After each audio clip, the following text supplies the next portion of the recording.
Quand on parle du Sauveur, tous les croyants s'accordent sur le fait qu'il viendra certainement sur terre dans les derniers jours pour sauver l'humanité. De nombreux prophètes ont dit que le Sauveur viendrait dans les derniers jours. Alors qui est le Sauveur? Différentes confessions ont différentes interprétations et différentes religions disent des choses différentes sur lui.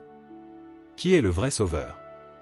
Le vrai Sauveur est le Seigneur qui a créé le ciel, la terre et toutes choses, et il est le seul vrai Dieu, le Créateur.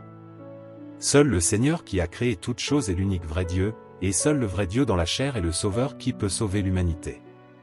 Qui n'est pas le vrai Dieu qui a créé toutes choses n'est pas le Créateur et ne peut pas sauver l'humanité. C'est un point qui doit être parfaitement clair. Souvenez-vous-en. Il n'y a qu'un seul vrai Dieu et seul Dieu incarné est le Sauveur. Seul le vrai Dieu dans la chair peut exprimer la vérité, sauver pleinement l'humanité et nous emporter vers une belle destination. Comme il y a de nombreux faux dieux, ce n'est pas la peine de les énumérer, mais il n'y a qu'un seul vrai Sauveur. Alors, qui est vraiment ce Sauveur? Il y a 2000 ans, le Seigneur Jésus est venu et a dit, « Repentez-vous, car le royaume des cieux est proche » Matthieu 4h17. Il a alors été crucifié pour racheter les péchés de l'humanité. Il a achevé l'œuvre de la rédemption et commencé l'ère de la grâce, permettant aux gens de se présenter devant Dieu, de prier, de communiquer avec Dieu et de suivre Dieu jusqu'à maintenant. C'était l'œuvre de la rédemption du Seigneur Jésus. Le Seigneur Jésus était le Sauveur, qui est venu parmi les hommes et a œuvré. Sur la base de ce qu'on a vu jusqu'ici, qui est le Sauveur? Dieu dans la chair qui vient personnellement sauver l'humanité. Le Seigneur Jésus a accompli l'œuvre de la rédemption, pardonnant les péchés des gens, mais les gens pêchent encore constamment et n'atteignent pas le vrai repentir. Le salut de Dieu, c'est de faire en sorte que les gens se repentent vraiment, pas seulement de pardonner nos péchés et de s'en tenir là. Voilà pourquoi le Seigneur Jésus a promis qu'il reviendrait dans les derniers jours pour sauver pleinement l'humanité. Le Sauveur est maintenant revenu et il est parmi nous. Il a exprimé de nombreuses vérités pour purifier l'homme et nous sauver du péché, afin qu'on puisse se tourner pleinement vers Dieu, être gagné par lui et entrer dans la belle destination qu'il a préparée pour nous, son royaume. À présent, beaucoup de gens, dans le monde entier, ont entendu la voix de Dieu et ont été élevés devant son trône. Ils sont jugés et purifiés par Dieu et ils ont de magnifiques témoignages. Ce sont les vainqueurs qui ont été rendus complets par Dieu. Malheureusement, il y a encore beaucoup de gens qui n'ont pas entendu la voix de Dieu, qui n'ont pas vu son apparition et son œuvre. C'est pourquoi nous témoignons maintenant de la manière dont le Sauveur sauve l'humanité. Quand on parle de salut, certaines personnes ont cette idée vague que Dieu va subitement descendre du ciel et emporter les croyants, qui échapperont au désastre et iront au ciel. C'est une notion humaine produite par l'imagination, mais ce n'est pas réaliste. Il y a un autre problème important. Les gens ont tous été profondément corrompus par Satan et ont une nature satanique. Ils vivent tous dans le péché, plein de souillure et de corruption. Pourrions-nous vraiment être enlevés directement? Sommes-nous dignes du royaume des cieux? Si tout le monde, s'agrippant à cette notion, attend que le Sauveur descende, ce sera forcément en vain.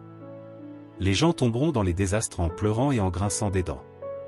Alors comment le Sauveur sauve-t-il l'humanité quand il vient? D'abord, il nous sauve du péché. Le Seigneur Jésus a seulement accompli l'œuvre de la rédemption pour que nos péchés soient pardonnés. Malgré ce pardon, nous ne pouvons pas nous empêcher de continuer à pécher. Nous n'avons pas échappé aux chaînes du péché. C'est un fait indéniable. Dieu est saint et juste.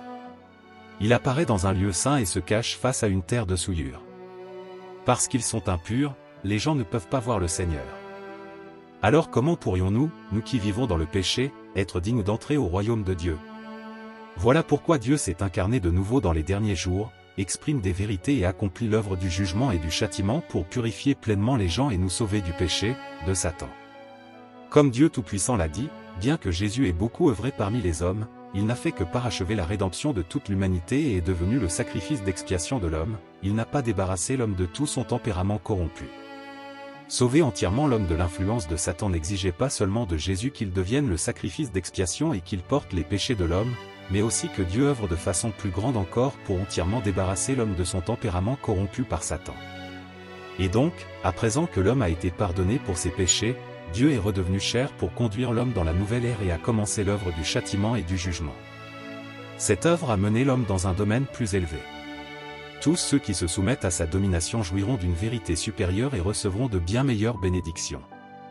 Ils vivront véritablement dans la lumière et gagneront la vérité, le chemin et la vie, Préface, dans la parole, vol. 1. L'apparition est l'œuvre de Dieu. Le Sauveur est déjà venu.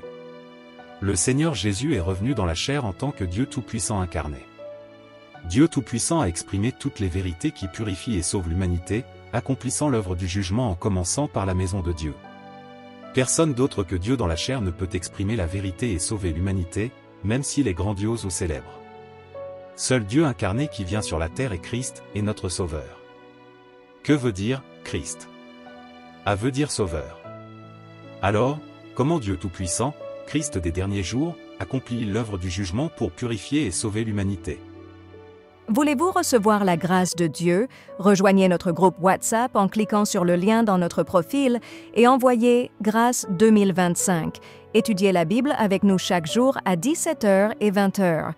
Dieu Tout-Puissant nous dit, Christ des derniers jours utilise une variété de vérités pour enseigner à l'homme, exposer l'essence de l'homme et disséquer les mots et les actes de l'homme. Ces paroles comprennent diverses vérités, telles que le devoir de l'homme, comment l'homme doit obéir à Dieu, comment l'homme doit être fidèle à Dieu, comment l'homme doit vivre une humanité normale, ainsi que la sagesse et le tempérament de Dieu, et ainsi de suite. Ces paroles sont toutes axées sur l'essence de l'homme et son tempérament corrompu. En particulier, les paroles qui exposent comment l'homme rejette Dieu sont prononcées au sujet de la manière dont l'homme est une incarnation de Satan et une force ennemie contre Dieu.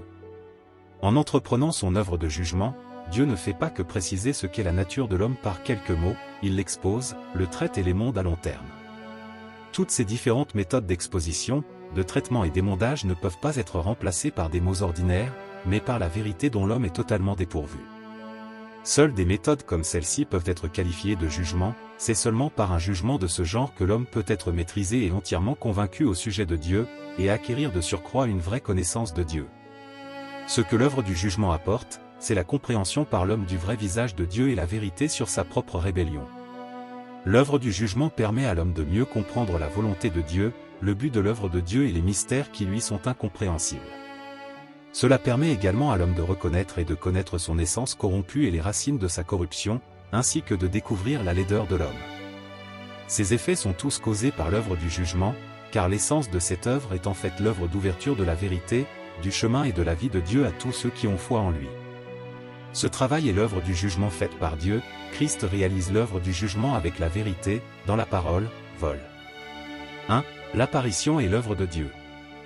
Dans les derniers jours, Dieu sauve l'humanité en exprimant la vérité pour exposer notre nature pécheresse, afin qu'on voie la racine de notre état de péché et la vérité de notre corruption par Satan. Quand une personne a reconnu cela, elle peut éprouver un regret authentique, se mépriser et se haïr. Alors elle peut commencer à se repentir sincèrement et ne plus aspirer qu'à comprendre et gagner la vérité. Quand elle devient capable de pratiquer de cette manière, elle a appris à se soumettre à Dieu. Elle a compris la vérité et vit en accord avec les paroles de Dieu et la vérité, et son tempérament de vie commence à se transformer. En éprouvant constamment le jugement des paroles de Dieu, elle finit par être purifiée de son tempérament corrompu. C'est quelqu'un qui a été pleinement sauvé et qui peut donc entrer dans la belle destination que Dieu a préparée pour l'homme. Voilà pourquoi nous devons accepter le jugement et le châtiment des paroles de Dieu Tout-Puissant. Nous devons nous repentir sincèrement, changer vraiment et devenir des gens qui se soumettent à Dieu et le vénèrent. Seulement cela est le vrai salut, et seulement ainsi serons-nous dignes d'entrer dans son royaume. Maintenant, il y a une chose que nous savons clairement. Seul Dieu, seul le Créateur peut sauver l'humanité et nous enlever vers cette merveilleuse destination. Ce Dieu, ce Créateur a parlé et œuvré pour guider et sauver l'humanité pendant tout ce temps, jusqu'à aujourd'hui. La Bible tout entière est un témoignage de l'apparition et de l'œuvre de Dieu. Elle témoigne que le ciel, la terre et toutes choses ont été créées par Dieu, et elle témoigne de l'apparition et de l'œuvre du Créateur. Seul cet unique vrai Dieu incarné qui vient parmi nous est le Sauveur. Lui seul peut sauver l'humanité. Ce Sauveur doit être Dieu dans la chair et doit exprimer la vérité. C'est le seul vrai Sauveur. Tout prétendu Sauveur incapable d'exprimer la vérité est un mauvais esprit qui trompe les gens. Il y a de nombreux faux dieux, comme des célébrités qui sont adulées, puis décrétées divines par des rois après leur mort. Est-ce que ça tient vraiment la route? Ces gens ne sont que des êtres humains corrompus qui vont en enfer quand ils meurent, alors qui peuvent-ils sauver? Ils ne peuvent pas se sauver eux-mêmes et Dieu les punit pour leurs péchés. Alors peuvent-ils sauver l'humanité? Tous ces rois sont morts il y a longtemps et ils sont tous en enfer, maintenant. Les faux dieux qu'ils ont ordonnés ne peuvent vraiment pas sauver l'humanité. Vous ne devez surtout pas croire en un faux dieu. Vous vous montreriez stupide et ignorant, et ça vous conduirait inévitablement à votre perte. Rappelez-vous que le Sauveur doit être Dieu incarné et qu'il doit exprimer la vérité. Cela ne peut venir que de Dieu. Tout prétendu Sauveur incapable d'exprimer la vérité est faux et égare les gens. Quiconque n'est pas Dieu dans la chair et prétend être Dieu est un faux Christ et un mauvais esprit. Ces gens ne sont pas des sauveurs et ne peuvent pas sauver l'humanité. Satan et tous les mauvais esprits prétendent être Dieu, mais ils n'osent pas prétendre qu'ils sont le créateur de toutes choses, et ils n'osent surtout pas prétendre qu'ils ont créé l'homme. Ils n'osent pas non plus prétendre qu'ils président au destin de l'homme. Ils ne font que montrer des signes et des miracles ici et là pour égarer les gens et obtenir leur allégeance. Ces faux dieux et mauvais esprits sont tous des démons, des diables qui trompent et corrompent les gens. Ce sont les ennemis du Créateur, du seul vrai Dieu, et ils essaient de lui arracher l'humanité. Voilà pourquoi ces démons et mauvais esprits sont tous des ennemis jurés de Dieu, pourquoi il les déteste et les damne. Tous ceux qui vénèrent et adorent ces démons et mauvais esprits seront damnés et anéantis par Dieu. Dieu Tout-Puissant dit, tant que le vieux monde continuera d'exister, je répandrai ma fureur sur ces nations, promulguerai ouvertement mes décrets administratifs dans tout l'univers et imposerai un châtiment à quiconque les violera. Quand je tourne mon visage vers l'univers pour parler, toute l'humanité entend ma voix, et voit alors toutes les œuvres que j'ai réalisées dans l'univers. Ceux qui s'opposent à ma volonté, c'est-à-dire ceux qui s'opposent à moi par les actes de l'homme, tomberont sous mon châtiment. Je prendrai la multitude d'étoiles dans les cieux et les renouvellerai, et grâce à moi, le soleil et la lune seront renouvelés, les cieux ne seront plus comme ils étaient et la myriade de choses sur la terre sera renouvelée. Tout deviendra complet par mes paroles. Les nombreuses nations de l'univers seront réparties de nouveau et remplacées par mon royaume, de sorte que les nations sur la terre disparaîtront à jamais et que toutes deviendront un royaume qui me vénère. Toutes les nations de la terre seront détruites et cesseront d'exister. Parmi les êtres humains dans l'univers, tous ceux qui appartiennent au diable seront exterminés et tous ceux qui adorent Satan seront ravagés par mon feu ardent, c'est-à-dire, à l'exception de ceux qui sont maintenant dans le courant, tout sera réduit en cendres. Quand je châtierai les nombreux peuples, ceux du monde religieux reviendront, à divers degrés, à mon royaume, conquis par mes œuvres, parce qu'ils auront vu l'avènement du Saint monter sur une nuée blanche. Tous les hommes seront séparés suivant leur propre espèce, et recevront des châtiments proportionnels à leurs actes. Tous ceux qui se sont dressés contre moi périront, quant à ceux dont les actions sur terre ne m'ont pas impliqué, à cause de la manière dont ils se sont acquittés, ils continueront d'exister sur la terre sous la gouvernance de mes fils et de mon peuple. Je me révélerai à la myriade de peuples et à la myriade de nations, et de ma propre voix, je retentirai sur la terre, proclamant l'accomplissement de ma grande œuvre, afin que tous les hommes puissent la voir de leurs propres yeux, les paroles de Dieu à l'univers entier. Chapitre 26, dans la parole, vol. 1. L'apparition et l'œuvre de Dieu.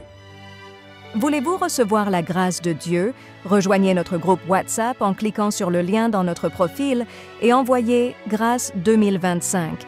Étudiez la Bible avec nous chaque jour à 17h et 20h.